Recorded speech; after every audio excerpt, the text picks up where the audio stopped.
Only one day, ఒక్కరోజు చాలు మన గతిని, స్థితిని, పరిస్థితిని మార్చడానికి. ప్రతి ఉషోదయం, ప్రతి శుభోదయం ఆ ఆశని, ఆ విశ్వాసాన్ని, ఆ నిరీక్షణని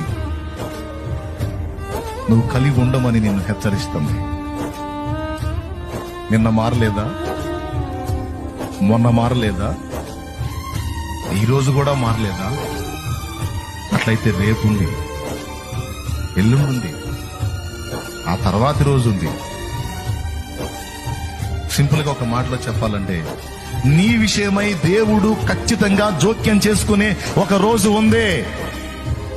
నీ విషయమై దేవుడు జోక్యం చేసుకొని, పట్టించుకొని, నీ పరిస్థితులను మార్చి, నూతనపరిచి, ఒక నూతనమైన అనుభవాల్లో గుండా నిన్ను తీసుకెళ్లేదానికి దేవుడు నిర్ణయించిన ఒక రోజైతే ఉంది.